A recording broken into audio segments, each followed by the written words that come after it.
we don't always have our stuff. It's what we do with the stuff that we have that differentiates the good from the great. Billy's inside the top 20 in the world. He's been up as high. I think he got to number 11 this time last year a little bit. So he's getting ready to make another surge. And what I love about what he's describing is we can be really hard on ourselves. And so often I think coaches, and I don't mean this in a bad way, but we teach to this like great day, like we're really ready. Let's go out and have a great day. When reality is most great days start by average starts. I was walking the fairways over and I think I talked about it last week. I was walking the fairways with a pitcher. I said, do you go out there trying to throw a perfect game every day? He's like, no, I go out there trying to get the first guy out. And it's true. Pitchers don't think about that, but golfers think, my God, today could be special. Like I could see myself shooting that perfect day. When in reality, no other sport really walks out there and thinks, I'm going to go 14 of 14 from 3-point land. Or I'm going to go, I'm going to throw for 375 in a game. Like I'm going to try to block it together. But in golf, because of the way we train, and we train to a point of feeling good and feel confident, and the next day we think we're going to replicate that in a completely different environment, we lose. So a couple of years ago, I was sitting down talking to a player, and we came up with this concept called capability and capacity. And I think Basham's going to put up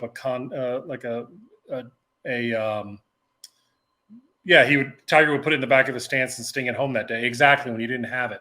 And capability and capacity is this idea that every day we train and we compete, and those are our skills and our talents and our God-given abilities and things that we're capable of doing. And on that side, if you see on the left side, your capabilities, that's like a talent contest, right? And you line them up. And those are days, if you look at it, it's like, this is what I'm truly capable of. And there may be, for some of us, that may be a really strong toolkit. And for others, there may be times in our life where it's a little smaller. But what matters is when we step across that white line and we go compete. Because there's never going to be a day where you have 100% of what you're capable of. You may have a really, really good day, but you may have 75%, 80%, 63%. The difference is if you could put your thumb on a scanner and it would say, all right, Bhrett, you're going to go play today. Today, you have 68% of your abilities. The question that I have for you is, are you chasing what's missing in your capabilities? Or are you competing with what you have? Okay. And truth, Steve says it right. It's mental flexibility at its highest.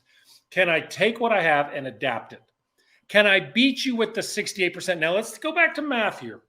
Okay. If I've got a bigger bucket, a tool chest over here, huge. And that tells me that I've got this unbelievable skills. Well, 68% is maybe more than somebody else who has 85% but has smaller capabilities. The goal is, how do we maximize what we're doing? And that's a psychological skill. Because what happens is, if we're training ourselves to be perfect and we're training ourselves to have everything there, as soon as something feels off, we start chasing, looking for it. It's like we send out search parties and we don't take the mental energy that it takes to succeed. Capability and capacity is about training athletes and training the mindset of like, did you get done with what you had? We will work on what's missing later. There might not have been anything missing, because there are times that you play that you don't like the group, you don't like the umpire, you don't like the court, you don't like the background, you don't like the way you're feeling, your body's not moving, you have an inner ear infection. There's all kinds of factors that will just slowly knock away at you. You don't always have 100%. Coaches, stop telling players, it's all there, go play. What I'd rather you say is, our tools are ready. Now let's go take on the game. Don't give them this idea that it's 100 or nothing. It's never 100 or nothing. Give me 100% of what you have, effort-wise and everything. And that's what makes you best. And to the comment, that's what made Tiger Woods the best. Tiger used to always say, God, I felt like I had my B+ game. And he'd win by 4, and people were so ticked. Because what he was saying is, watch out when I have my A game. And he did, Pebble Beach and a couple other places where he just walked away with the field, okay? So what you have to understand is that the best players can maximize what they have. They're not chasing what they don't have. It's not a level whenever we get done and say, how did you do? Well, I got it done. I mean, did you have it all?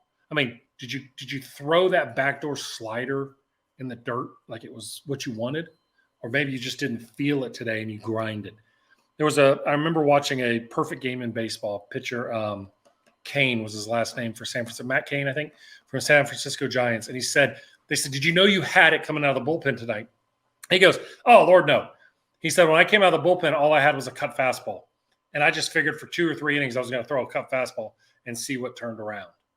That's what capability and capacity is all about. Can you take what you have and realize it's okay? It's good enough. Okay, give enough. Okay? All right. Makes sense?